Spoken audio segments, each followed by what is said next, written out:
Hello YouTube family. आपका बहुत बहुत स्वागत है हमारे चैनल पाव विंग्स विद समृद्धि में। तो आज का जो टॉपिक है वो बहुत ही गंभीर टॉपिक है और प्लीज़ आप सब बहुत ध्यान से इस चीज़ों को सुनिएगा। आज हम बात करेंगे डिवर्मिंग के बारे में, चाहे वो एडल्ट डॉग की हो चाहे वो पपी की हो। न्यू बॉर्न पपीज़ में हम लोग डिवर्मिंग जो है वो 20 डेज से शुरू कर देते हैं। और पपी एज में आपको ये ध्यान रखना है कि 2 महीने 3 महीने 4 महीने का पपी अगर है तो कोशिश करिए कि हर 1 महीने बाद उसकी डिवर्मिंग कर दें। और डिवर्मिंग क्यों करनी होती है, इसके कुछ रीजंस हैं, प्लीज़ ध्यान से सुनिएगा।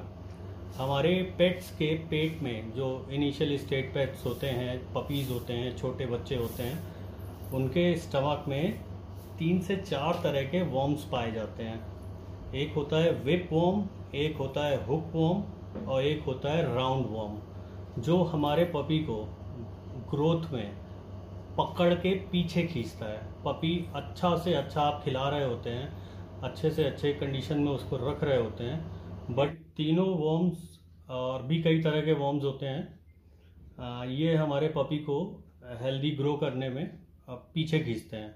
आप बहुत अच्छा फूड दे रहे हो, बहुत अच्छा एनवायरनमेंट दे रहे हो, बहुत टाइम दे रहे हो पपी को, और बट वो आप देखोगे कि वो ग्रोथ अच्छी नहीं ले रहा है। वो डे बाय डे वीक होता जा रहा है, लूज मोशंस कर रहा है, वॉमिटिंग शुरू कर रहा है।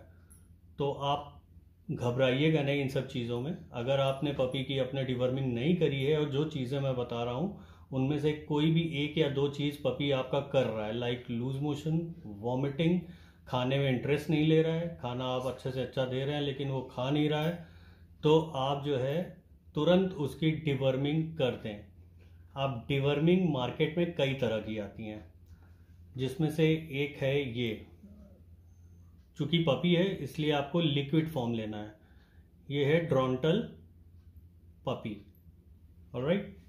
इसके बाद आती है, ये है एलेंको कंपनी की, एंड इसके बाद आती है साइंटिफिक रेमेडीज की वोरेक्स।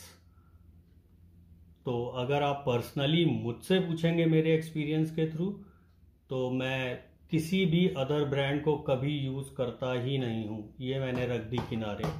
मैं सिर्फ और सिर्फ ट्रस्ट करता हूँ ड्रॉन्टल पपी पे। ये लिक्विड फॉर्म है। अब आपको ये देनी कैसे है उस पर ध्यान दीजिए। मान लीजिए आपका पपी, आपके पास जर्मन शेफर्ड है, एंड जर्मन शेफर्ड पपी है जो कि 40-45 या 50 डेज का है और उसका बॉडी वेट अराउंड 4-5 kg है। तो 4-5 kg पे आपको करना क्या है, लाइक 5 kg है आप समझ लीजिए एज एन एग्जांपल।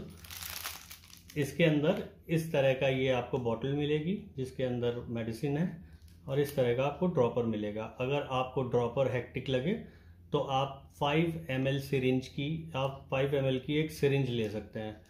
तो इसको हटा देते हैं। 5 ml की सिरिंज आपने ली, आपके पपी का वेट 5 kg है, तो 1 kg पे 1 ml, 2 kg पे 2 ml, 3 kg पे 3 ml, एज 5 kg पे 5 ml। 5 ml आप इसको सिरिंज में भरेंगे और भरने के बाद पपी का मुंह होल्ड करके डायरेक्ट उसको मुंह में इंजेक्ट कर देंगे।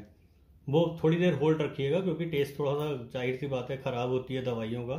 हम सब नहीं खाया है तो खाने के पहले पानी वानी मांग लेते थे, तो एज इट वो भी मांगेगा तो पानी भी उसके पास रखे रहिएगा थोड़ा सा, तो ये पिला दीजिए। ओके, ये हो गया पपीज़ के बारे में। याद रखिएगा 1 kg पे सिर्फ 1 ml। अगर आपका पपी 7 kg का है तो आप 7 ml दे सकते हैं। 5 ml की सिरिंज लीजिए, 5 ml एक बार, 2 ml दूसरी बार, इस तरह से। और आपको हर महीने ये रिपीट करना है। आइदर आपका पपी हेल्दी है, अच्छा खाना खा रहा है, स्टूल पास कर रहा है प्रॉपर, इवन दो आपको हर महीने इसको पिलाना ही पिलाना है। अगर आप अपने पपी की अच्छी ग्रोथ चाहते हैं, अच्छा कोट कंडीशन चाहते हैं, अच्छा बोन स्ट्रक्चर चाहते हैं, क्योंकि डिवर्मिंग ना करने से पपी टूट जाता है, और इनिशियल स्टेज में टूट जाने का मतलब है कि फिर डॉग आपका अच्छा नहीं निकलेगा एडल्ट होकर के। तो इस चीज़ का बहुत ध्यान रखना है। और अगर आप अपने पपी का वैक्सीनेशन करा रहे हैं तो ये ध्यान रखिएगा, या तो डिवर्मिंग 3 दिन पहले कर दीजिएगा फिर वैक्सीन लगवाइएगा, या वैक्सीन लग जाने के 3 दिन बाद डिवर्मिंग करिएगा। एक साथ दोनों चीज़ें आपको नहीं करनी है, ये बहुत ध्यान रखिएगा। ओके, तो अब हम बढ़ते हैं। अगर आपका डॉग 10 kg का है, एडल्ट डॉग लाइक बीगल हो गया, शिट्जू हो गया, और कई ऐसे डॉग्स आते हैं, तो उनका बॉडी वेट अगर 10 kg का है तो ये ड्रॉन्टल पपी में ये टैबलेट फॉर्म में भी आता है, जिसको बोलते हैं ड्रॉन्टल प्लस। इसकी पिक जो है मैं अटैच कर दूंगा, आप देख लीजिएगा। ये ड्रॉन्टल प्लस, तो 10 kg बॉडी वेट पे एक टैबलेट। अगर आपका डॉग 25 kg का है तो आपको क्या देना है, 2.5 टैबलेट वंस इन 2 मंथ और 2.5 मंथ्स, इस तरह से आपको उसे खिला देना है।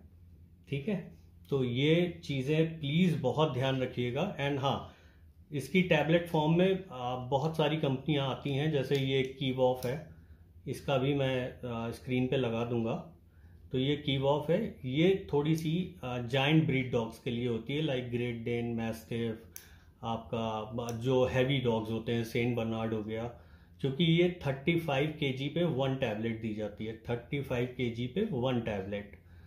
तो ये भी मैं यूज़ नहीं करता हूँ, बस आप लोगों को दिखाने के लिए मैं इसे रखा हुआ हूँ सर। बाकी मैं जो ट्रस्ट करता हूँ वो सिर्फ ड्रॉन्टल पे, क्योंकि जो मैंने ओवरऑल रिजल्ट पाया है, चाहे वो पपीज़ में हो चाहे वो एडल्ट डॉग्स में हो, वो सिर्फ और सिर्फ ड्रॉन्टल से ही मुझे मिला है। तो इस चीज़ का बहुत ध्यान रखिएगा। एक चीज़ का और आप लोगों को ध्यान रखना है, अगर आपके पास एडल्ट बिच है जो मेटेड है और कंसीव है, तो मेटिंग कराने के कम से कम 2 दिन पहले, जैसे आप आज वो हीट पर आई है, तो आपको आज ब्लड उसका दिखाई दिया है, तो आपको कंफर्म हुआ है कि वो हीट पर है, और अब मेट कराओगे 9th एंड 11th डे पे, तो आज ही आप उसको डिवर्मिंग दे दें। ठीक है, और मेटिंग हो जाने के बाद आप डिवर्मिंग बिल्कुल भी मत दीजिएगा, ये रिस्क मत लीजिएगा, वरना आपकी फीमेल अबॉर्ट कर सकती है, पूरा लीटर ख़राब हो सकता है, बीच में इनफर्टिलिटी आ सकती है। इसलिए इस चीज़ का बहुत ध्यान रखिएगा कि जो प्रेग्नेंट बिचेस हैं उनकी डिवर्मिंग आपको उनके मेट होने से पहले ही कर देनी है। मेट होने के बाद आप किसी तरह की कोई डिवर्मिंग नहीं कर सकते हैं। तो प्लीज़ इस चीज़ों को ध्यान रखिएगा। अगर ना ध्यान रहे तो पेन और पेपर में कहीं भी आप नोट कर लीजिए, और अगर कोई दिक्कत हो तो मैं अपना नंबर इस पर मेंशन कर दूंगा, आप मुझसे भी कांटेक्ट कर सकते हैं। एज़ पर माय नॉलेज मैं आपकी पूरी हेल्प करना चाहूँगा और करना पसंद भी करूँगा। सो प्लीज़, ये था आज का टॉपिक डिवर्मिंग के ऊपर। मिलते हैं कल फिर एक नए टॉपिक के साथ। अगर अच्छा लगे तो प्लीज़ लाइक करिएगा, सब्सक्राइब करिएगा, शेयर करिएगा अपने दोस्तों के साथ, और till then take care, bye bye.